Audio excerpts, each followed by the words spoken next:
Hello everyone, Dr. Kyle Cress here at Spine Pro Chiropractic. We're starting a little virtual summit here of different topics and different providers.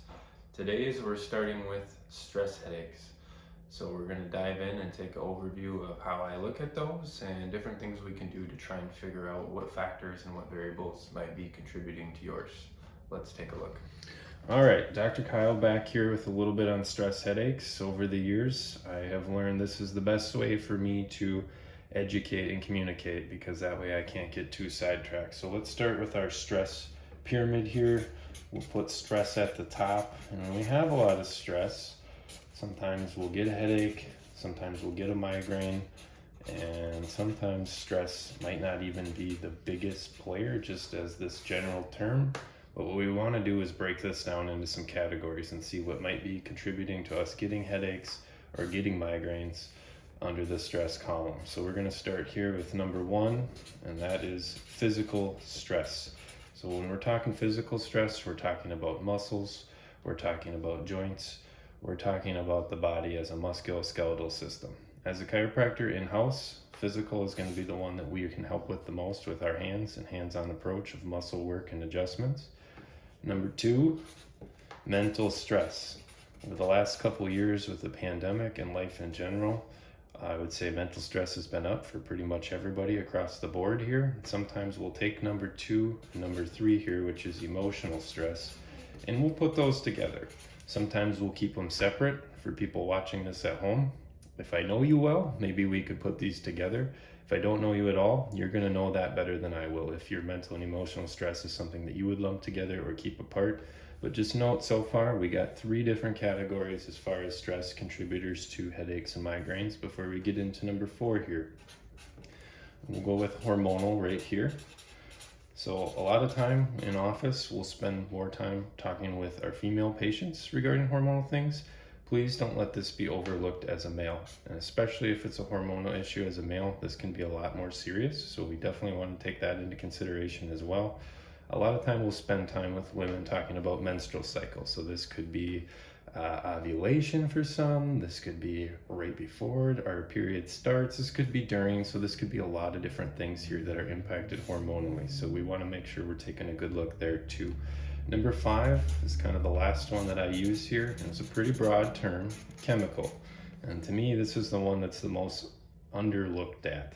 So we're going to spend most of our time through the rest of the today going through what chemical stress is, all the different ins and outs of that, and tying that back in with these other four as far as a good overall pyramid of where stress comes from and how that contributes to headaches and migraines. All right, so new sheet of paper here, same things drawn out as before. We're going to dive deeper into what I mean by chemical stress. So when we talk chemical stress, we want to talk about all the foods we're putting into our body, all the spices and herbs we might use in our good home cooked meals. We want to talk about condiments that we're putting on things. So maybe we're having wings. We want to make sure we're having wings and not just a bunch of barbecue sauce with the wing inside of it. We want to talk about all the beverages we drink, from water and tea and coffee to, of course, alcohol coming into this for some people as well. And last but not least, we want to mention prescription drugs, over-the-counter drugs. Although these aren't food or beverage, these things are being put into our body and they need to be processed and utilized and then kicked out. So we'll start with kind of these five, and we're going to dive through each one of these in a little bit more detail as well. Diving more into the foods here, let's start with some good things that normally aren't contributing to our stress level, aren't contributing to headaches and migraines. We want to talk about vegetables. We certainly want you eating a healthy abundance of vegetables every day. We want to talk about fruits a little bit. We certainly want you eating fresh fruits each day. Between these two, which one do you think you should be eating more of? I'm going to say we want to be eating quite a bit more vegetables and fruits on a daily basis. Okay, so most of us are pretty aware of these things. We want to dive into some things with this that we're probably also aware of, but maybe we don't have quite that self-control. And these are the things that are going to start leading to a little bit more stress that then chemically can come back and manifest as headaches or migraines. So the first one to start with here, more than not, is processed foods.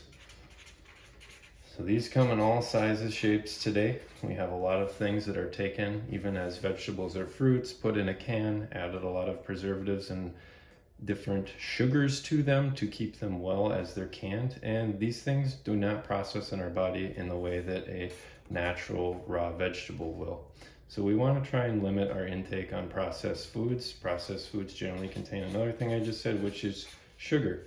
And sugar in small doses usually does okay in the body. There are certainly some folks that have a bit more sensitivity or intolerance with that. So when we talk about the word sensitivity, maybe you don't necessarily notice that your skin's breaking out. Maybe you don't necessarily have an upset stomach immediately after eating it, but maybe you just don't feel quite right. And we want to differentiate that with intolerant. So if you're intolerant, probably the easiest one to work through here is another one that we're actually going to bring that back here, gluten. So for a lot of people that are intolerant to gluten, we'll call that celiac disease.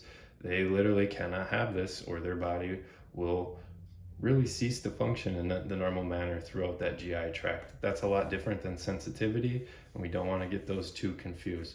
But if we start with these three and really try and eliminate these from the diet on a regular basis and not be putting in processed food, sugar and gluten for meal 1, meal 2, meal 3, and then the snack at night, we'll probably see a little decrease in headaches, because these things in overdoses here are really going to contribute to a stress level of the body that now the stomach and the GI tract have to process a lot more of the processed foods, of the sugar, and of the gluten.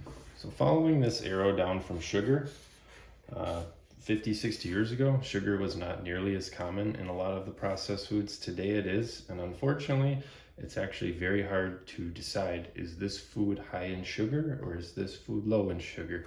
I think a good rule of thumb when you're at the grocery store looking at the label and ingredients is if sugar is in any of the first 4 ingredients, that's a high sugar food. The hardest part with this is that sugar comes with over 60 names attached to it, and people doing the labeling and ingredient listing on products know this, and they will try and use things that aren't as common. So maybe something you know is high fructose corn syrup. Well, sometimes they won't even use that on a label anymore. They're going to use a different word that you might not be as familiar with. So do yourself a favor, Google all the different names of sugar, and you should be able to find a list that has over 60 in it. And what we want to do then when we're at the store is take that list, see if we find any of those names in these first 4, maybe 5 at most, ingredients in the food. And again, if it is, consider that a high sugar food that probably doesn't have very much nutritional content to it. But what that's going to do is overcharge the system and start leading you more toward a headache